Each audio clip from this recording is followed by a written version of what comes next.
Hey everybody, welcome to day 18 of quarantine parenting. Thank you. Thanks for being here. Oh, do I need you more today than ever? So if you're just joining my channel, I've created these videos to kind of share best practices, tips, strategies, and as soon as I get new stuff coming in, I love sharing it with you. And I put these short videos together that give you insight, support, and to be with you, because together we can get through this, because you're not alone. So our topic for the week that we focus on at Bulldog Solution, so that means things that we're sharing, strategy sheets, worksheets, and then resources, are based on focus. So with the patterns we've been seeing this week, a lot of people have reached out to us and be like, how do I keep my child focused, or how do I focus my attention in chaos, right? I mean, if you're working remotely, you're homeschooling, and you're all in your house, it's a lot of people. You know, you might be doing meetings in your closet.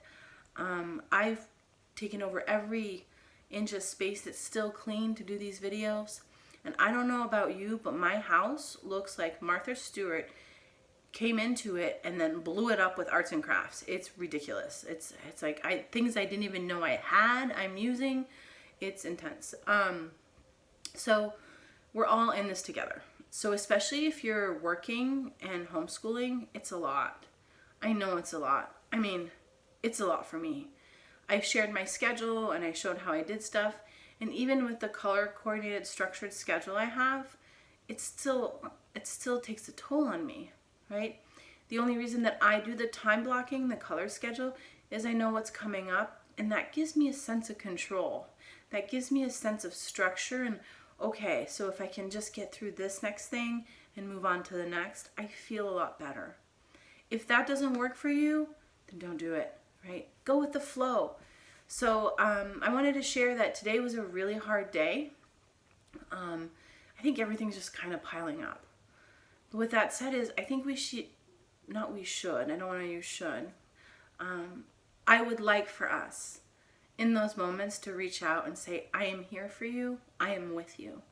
And I'm extremely grateful that I have a wonderful group of girlfriends that at a drop of the hat, if I text them, within the hour, they're back with me. And they're like, hey, I'm with you, I feel the same way, and it's okay. Or I'm going through my ups and downs of the day.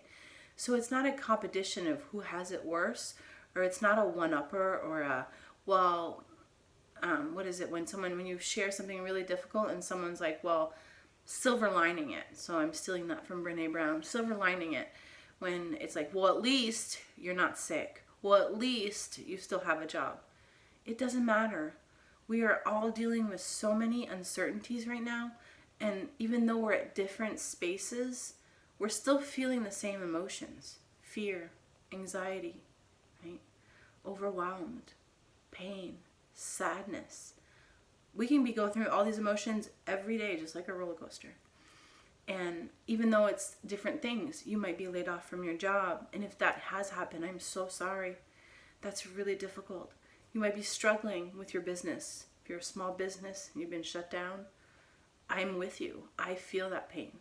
I put my heart, my blood, my sweat, my tears into Bulldog for 11 years. And I just watched it go poof. And it's been hard. You know, I think, especially if you've known and follow us at Bulldog, our biggest client, Chicago Public Schools, which I love working with them. I'm super grateful. But with that, everything being closed, the strike we had, I mean, there's been a lot of uncertainties for us, and it's scary. And it's great that I have a team that understands and is with me and still working hard. But I have those moments of, what am I going to do? What's going on? You know, and then with everything going on, you're still trying to figure out your finances, what loans are there, what packages can I have available for like, you know, grants. Those are all a gazillion things going through your mind. And then to top it on, if you're homeschooling, you have to keep your kids on track, off technology, focused, on time, assignments done. It's like, it's a lot. So today, let's just say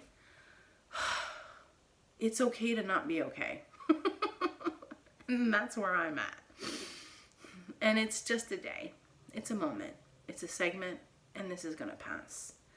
And you know what? In these moments, I find the stuff that either makes me laugh, the stuff that makes me feel good, or the stuff that gives me a sense of control.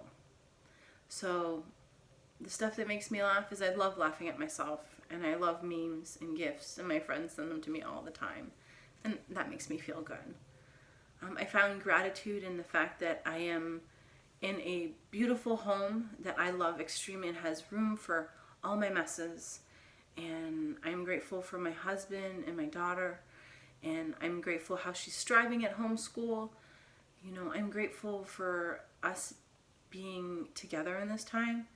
And I know this sounds silly, but I'm really grateful that on my birthday I got a root canal because I feel 1,000 times better. So finding the small things is super important. And last but not least, finding what makes you feel okay or in control.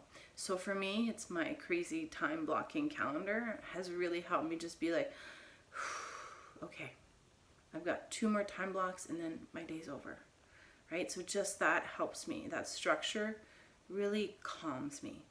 So when you're not okay, which I would love for you to do, is first take your hand, put it on your heart, okay? Give yourself a little hug and say, it's okay to not be okay. It's okay to not be okay. And I'm here and I'm not alone. And in this moment, what can I do to just feel a little bit better? Just to feel a little sense of hope, security, compassion. It's all about self-compassion. And in my programs, when I have like either a group of kids that have gone through a lot of trauma, there's a lot of pain, or this might be a school where there was a lot of violence or bullying, I do this hand on the heart activity, and it's really helpful. So when you're really like I like to call it make lose it, right, where it's really difficult, put your hand on your heart, get yourself centered, close your eyes for a minute, and find some inner peace. This is no, like, what is it, foofy or woo-woo stuff. Just center yourself for a minute. Take a breath, be with yourself, right? And things you can say to yourself. This too shall pass. I am not alone, right? I am loved, right? And just the fact of that pressure on your chest, it always helps me and it helps my students when we work together, a sense of relief, a sense of compassion. It's like a little hug to your heart.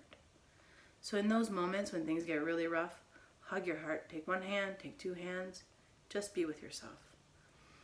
Because I find that a lot of my parents, my professionals, and the people that I'm working with right now, there's not enough self-compassion.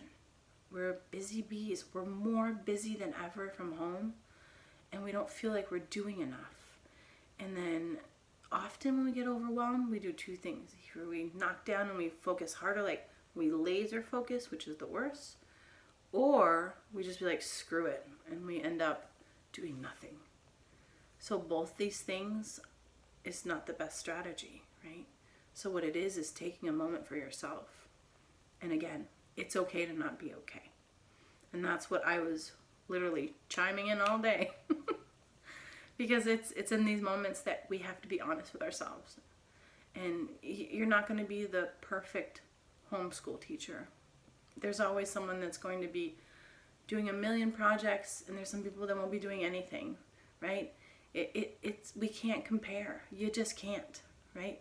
So I think that sometimes when we see ideas or posts or stuff, don't compare yourself to what other people are doing. Use that idea, use that humor, and take it for yourself. Just use what you need, right? If they have a great idea, if one of my videos was helpful, just use it. You know, and I say it all the time in the videos, I'm going to repeat it, I am far from perfect. So I tend to yell at my child, lose my temper. I have probably more emotions in a day than she has, right? And it's okay, right? The only reason I'm sharing all these resources is people are coming to me and giving me them. And also I've been coaching parents and professionals for years. You know, it's just like sometimes if I used all my strategies and resources on myself, I'd be at a different level. I'd be good. But I don't. And but I know they're there, and I know those tools I can use. And I think by us sharing more about what we can use and us just using what we need in that moment, that's how we find some calm in the storm. And you know what? Find that friend. Find that friend that when you're in your darkest moment, won't ever try to silver line it, but will sit with you. Sit with you. And then when the sun shines, they're still there with you. That's the type of friend you need right now, right? The one that's going to sit with you. So with that said, I wanted to share that, before you can even think about getting focused, think about being highly productive, it's okay to say, I'm not okay today. It's not a good day. There's going to be moments like that. We are here for a long time together. And we need to start speaking the truth and being okay with not being okay. I don't even think that's a full-on sentence or that makes sense. But what I'm saying is, let's just be real, and when the days are hard, let's share it with each other, not try to sugarcoat it or to hide it, because those are the moments that we disconnect. Those are the moments where we create judgment, criticism, and we divide. But when we can be honest, authentic, and real, and really share the way that we feel in those moments, and someone responds to us like, I'm with you, that's the connection. That's the stuff that we need. That's the good stuff. That's the stuff that builds communities, that brings us together. That's the stuff that makes us strive. And we need that more now than ever. So I'm leaving you with today with how I kind of cope with my crazy Tuesday. And I'm with you, and I can't wait to see you tomorrow. And thanks for listening to me. Have a great day.